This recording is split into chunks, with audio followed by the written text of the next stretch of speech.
Some of you are exhausted, not because you're working hard, but because you're pushing on doors God never assigned to you. You're praying for it. You're fasting for it. You're networking for it. You're stressing over it, and it still won't open. What if the resistance isn't the devil? What if it's protection? See, when a door is meant for you, you won't have to manipulate your way in. You won't have to beg your way in. You won't have to shrink yourself to fit inside it. The right door doesn't just open, it recognizes you. If it's not opening, it's not yours. And if it's yours, you won't be able to miss it. God's timing isn't delay, it's development. And sometimes the closed door is proof that something greater has your name on it. Stop forcing. Start trusting. Some of you are calling it rejection, but heaven is calling it redirection. And the reason it hurts is because you thought that door was your answer. You saw yourself in that position. You pictured the relationship. You imagined the contract. You mentally spent the money. You emotionally moved into the opportunity. So when it closed, it didn't just shut on a possibility, or did it shut on a picture you had already framed in your mind. But let me challenge you. Just because you wanted it doesn't mean it was wired to sustain you. Rejection feels personal. It hits your ego. It whispers, you weren't enough. But protection is purposeful. Protection says, you're too valuable for that. And most people can't tell the difference because both experiences feel the same in the moment. You applied and didn't get selected. You proposed and they walked away. You pitched and they declined. You showed up and they overlooked you, and you internalized it. But what if that no wasn't about your worth? What if it was about your wiring? What if that environment didn't have the capacity to handle who you're becoming? See, we assume every closed door is an attack. Sometimes it's alignment.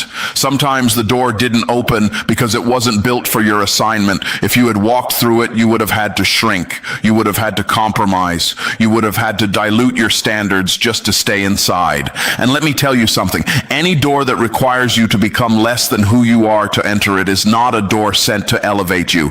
You don't beg your way into destiny. You don't manipulate your way into purpose. You don't force your way into favor. If you have to convince people to see your value, you're probably standing in the wrong hallway. We get emotional about access. We think access is everything.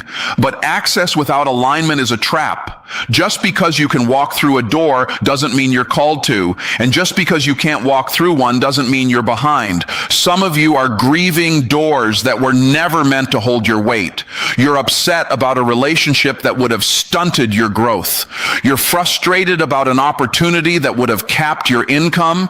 You're angry about a platform that would have limited your influence. And you're calling it rejection when in reality it was insulation. Protection doesn't always feel good. Sometimes it feels like delay. Sometimes it feels like embarrassment.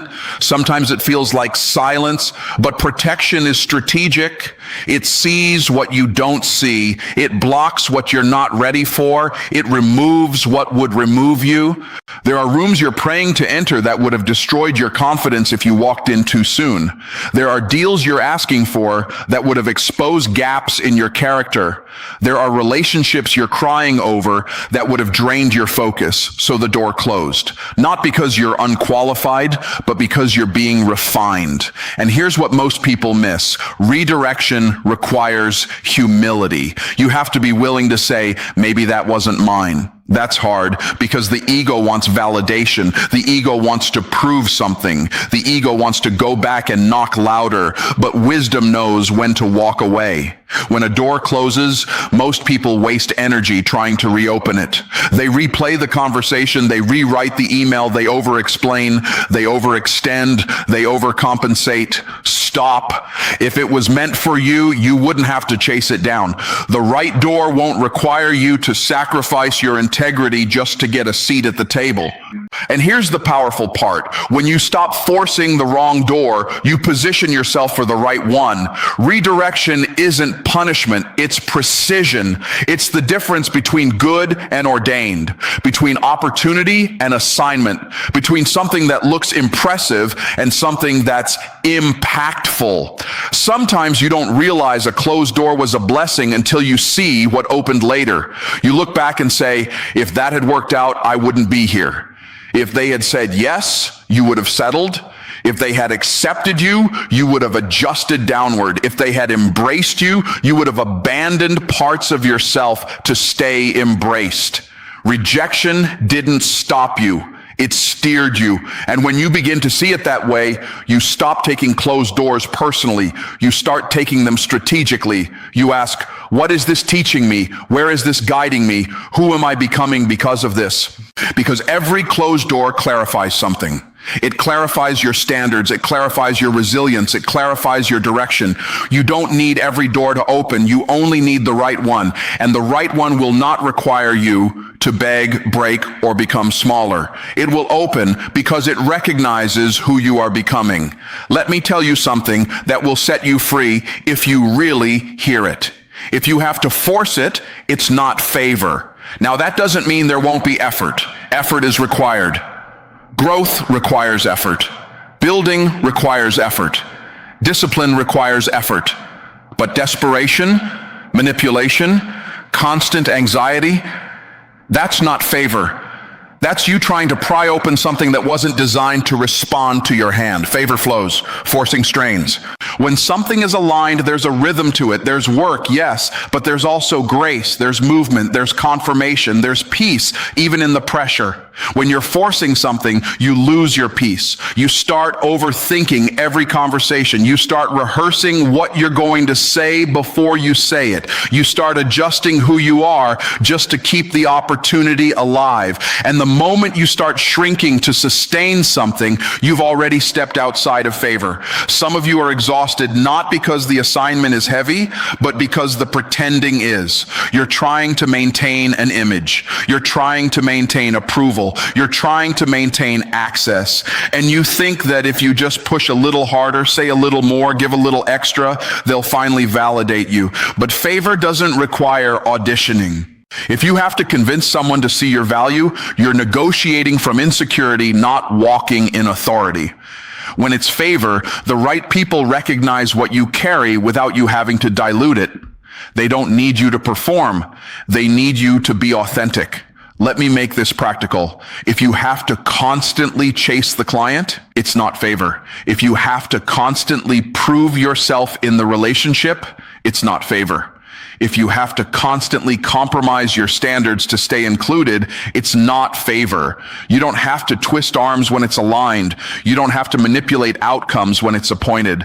And here's the dangerous part about forcing things. Sometimes you can actually succeed at it. You can network your way in. You can pressure your way in. You can talk your way in. You can even perform your way in. But if you force the door open, now you have to use that same force to keep it open. What you manipulate to receive, you must maintain through manipulation. That's exhausting. Favor, on the other hand, sustains itself. It's supported by alignment. It's backed by preparation. It's reinforced by character. When you walk into a space that's meant for you, you don't feel like an imposter. You feel stretched, yes. Challenged, yes.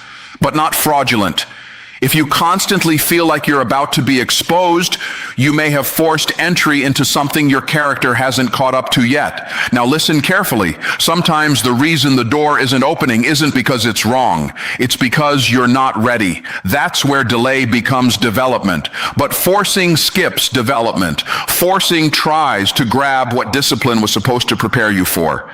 And when you bypass preparation, you sabotage sustainability. You don't want a blessing you can't manage. You don't want a platform you can't steward. You don't want influence without integrity. Because if you force your way into something prematurely, the very thing you prayed for can become the thing that pressures you. Favor doesn't mean easy. It means aligned. Aligned with your values. Aligned with your calling, aligned with your growth, aligned with your identity. If you have to lie to get it, it's not favor. If you have to hide to keep it, it's not favor. If you have to become someone else to sustain it, it's not favor. And some of you need to give yourself permission to stop pushing, not because you're quitting, but because you're discerning. There's a difference. Quitting says, I can't. Discerning says, this isn't mine. When you understand that what's meant for you will not require you to betray yourself, you move differently. You negotiate differently. You date differently. You build differently. You walk away faster from what doesn't align because you realize something powerful. The right door doesn't respond to pressure. It responds to preparation. So instead of trying to force outcomes, invest in becoming the person who can naturally walk through the right one. Develop your skills, refine your mindset, strengthen your character, expand your capacity, and then watch what happens. Doors that once resisted you will no longer matter because the ones designed for you will open without you having to lose yourself to enter them. Stop forcing what requires favor. Let's talk about delay because most people misunderstand it. You think you're waiting on the door, but what if the door is waiting on you? See, we interpret delay as denial.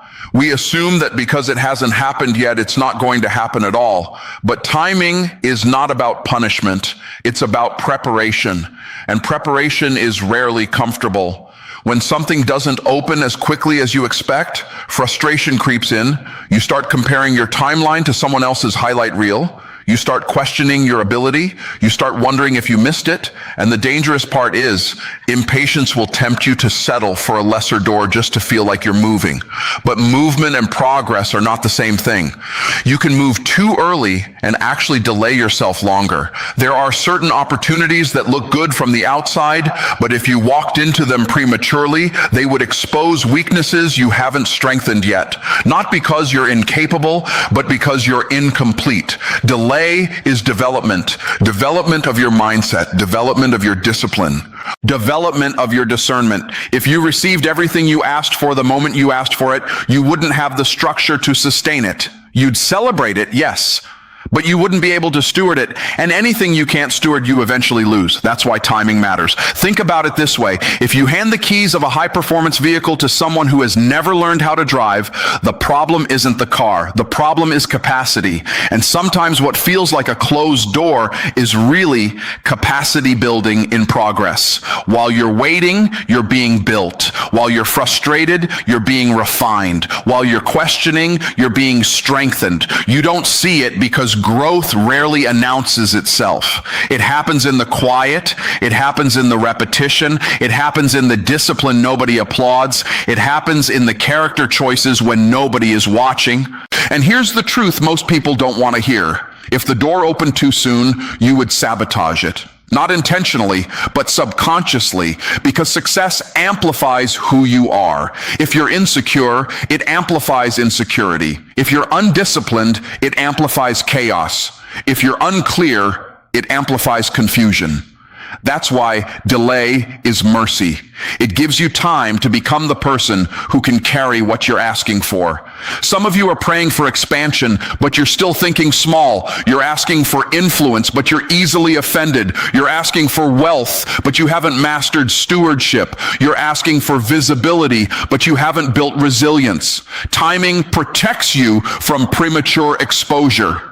And instead of asking, why is this taking so long? Maybe the better question is, who am I becoming in this season? Because the season before the door opens is where identity is formed. In that season, you learn patience. You learn consistency. You learn how to work without immediate validation. You learn how to build without applause. You learn how to stay committed when results are invisible. That's development. And when development is complete, access is sustainable. There's a difference between getting in and staying in. Anyone can get in once. Not everyone can remain. Not everyone can scale. Not everyone can handle pressure. And timing ensures that when you finally walk through the right door, you don't just enter, you endure. Delay also sharpens clarity. When something takes time, you have space to evaluate your motives. Did you want it for status or for service? Did you want it to impress or to impact? Did you want it because it was aligned or because it looked impressive? Time exposes motives. And when motives are purified, decisions become powerful. The door isn't avoiding you. It's waiting for the version of you that can walk through it confidently, competently, and consistently. So instead of resenting the wait, use it, build the skill, strengthen the mindset, deepen the discipline, refine the character. Because when timing and preparation finally meet, there's a level of confidence that comes with it. You don't walk through uncertain, you walk through ready. Not perfect, but prepared. And when you're prepared, you don't have to force. You don't have to fake. You don't have to fear losing it. You can stand in it fully because you grew into it. Delay is not your enemy. It's your training ground. And when the door finally opens, you won't just celebrate the opportunity, you'll be equipped to sustain it. The door isn't late. It's waiting for you to be ready. Let me shift your perspective in a way that will free you from comparison forever. Your assignment has your name on it, not their name. Not your competitor's name, not the person you scroll past every day wondering why it's happening for them and not for you. What is designed for you is not confused about who it belongs to. And once you understand that, you stop competing for doors that were never labeled with your identity in the first place. See, insecurity makes you feel like blessings are limited, like if someone else walks through a door, that somehow reduces your chances. But purpose doesn't work like that. Purpose is specific. It's tailored. It's custom built around who you are, how you think, what you've survived, and what you've learned. No one can replicate your wiring. And because your assignment is unique, the door connected to it is unique too. That's why you don't have to panic when someone else gets selected. That's why you don't have to envy when someone else gets promoted. That's why you don't have to shrink when someone else shines. If it has your name on it, it cannot be permanently given to someone else. You can delay it, you can doubt it, you can even distract yourself from it, but you can't lose what was designed specifically for you. The problem is, most people don't trust that. So they chase everything. They try to sit at every table. They try to be in every room. They try to say yes to every opportunity. And in doing that, they dilute their focus and disconnect from their actual assignment. Not every open door is your door. Some doors are distractions dressed up as opportunity. They look impressive. They sound exciting. They might even pay well. But if they're not aligned with your calling, they'll drain you instead of develop you. Alignment feels different than ambition. Ambition says, I want it because it looks successful. Alignment says, this fits who I am becoming. When your assignment has your name on it, there's a resonance. There's a sense of rightness. Even if it stretches you, it doesn't confuse you. Even if it challenges you, it doesn't contradict your values. You don't have to perform to belong. You don't have to pretend to qualify. You fit because you were factored into its design. That's powerful, because when you know something has your name on it, you move with confidence instead of desperation. You prepare instead of panic. You build instead of beg. And here's something else. What has your name on it will require you to become the version of yourself capable of carrying it. That's why delay and development matter. The door and the person must match. If the assignment is big, your capacity must expand. If the influence is wide, your character must deepen. If the responsibility is heavy, your discipline must strengthen. It's not about earning it through struggle. It's about growing into it through transformation. And once you grow into it, you don't have to fight to stay in it. You don't have to constantly defend your position. You don't have to silence your authenticity to maintain your seat. You belong there. You ever notice how exhausting it is to stay somewhere you don't belong? You're always on edge. Always trying to prove, always trying to adapt. That's a sign you forced a door that wasn't assigned. But when it's aligned, there's peace in the pressure. There's confidence in the challenge. There's clarity in the responsibility. You're stretched, yes, but you're not scrambling. That's what it looks like when your assignment recognizes you. And here's where trust becomes critical, because sometimes the door with your name on it doesn't look like the one you imagined. It might not have the title you expected. It might not have the applause you pictured. It might not look as glamorous as what someone else received, but it fits you, and fit is more important than flash, because flash fades. Titles change, applause shifts, but alignment sustains. When you are in alignment with your assignment, You don't need external validation to stay committed. You don't need constant reassurance to keep building. You don't need comparison to motivate you. You move with conviction because you know you're where you're supposed to be. So stop trying to compete for someone else's calling. Stop measuring your timeline against someone else's journey. Stop knocking on doors that don't respond to your hand. What's yours is not in competition. It's in alignment. And when the right door opens, you won't have to question whether you belong. You'll know, because what has your name on it will open to you without confusion, without compromise, and without competition. Let me take this even deeper, because everything we've talked about comes down to this. You have to trust the architect, not just the outcome.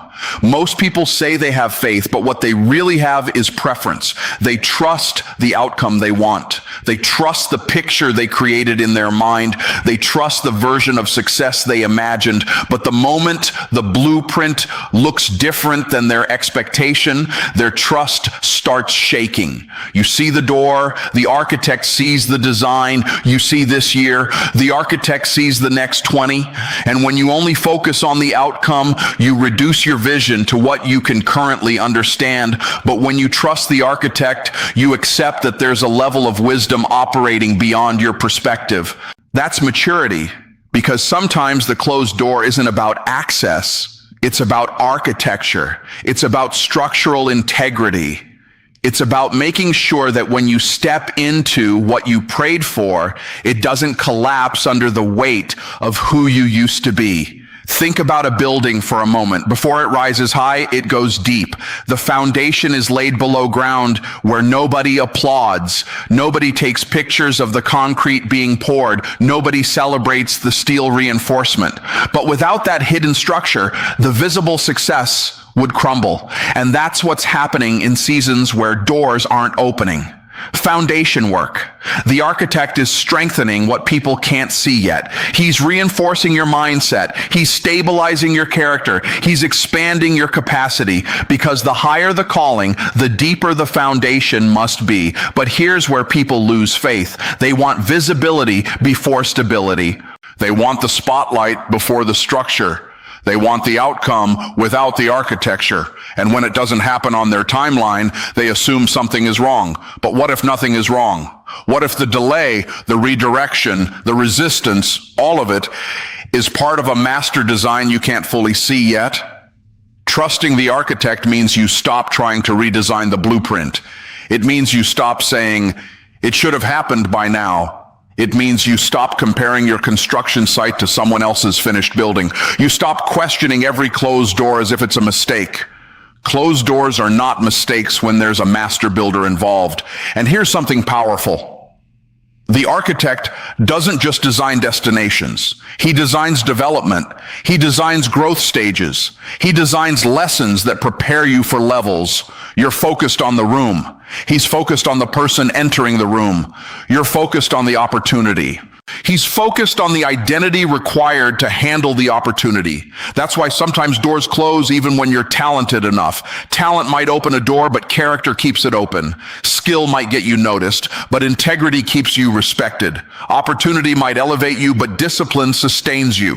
And the architect cares about sustainability more than speed. Faith isn't passive. Faith is confident patience. It's continuing to prepare even when you don't see immediate results. It's refining your craft when nobody is clapping. It's strengthening your mindset when circumstances look unchanged, because you trust the blueprint. You trust that every closed door is either protection or positioning. You trust that every delay is either development or direction. You trust that nothing is wasted, not the rejection, not the waiting, not the quiet seasons. When you really trust the architect, you stop panicking. You don't rush decisions out of fear. You don't force connections out of insecurity. You don't compromise standards out of impatience. You build, you grow, you prepare, and you let the timing align with the design. There's a peace that comes when you realize you are not self-constructed. You are strategically designed. The skills you have, the experiences you've survived, the lessons you've learned, none of it is random. It's all material. It's all part of the build. So when a door doesn't open, you don't crumble. simple. You look at the blueprint and say, there must be another entrance. When something ends unexpectedly, you don't assume defeat. You assume redesign.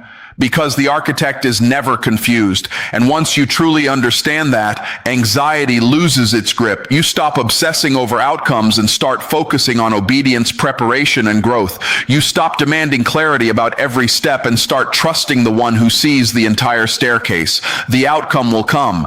The right door will open, but it will open at the exact moment your structure can sustain what's on the other side. Trust the architect more than you trust the door.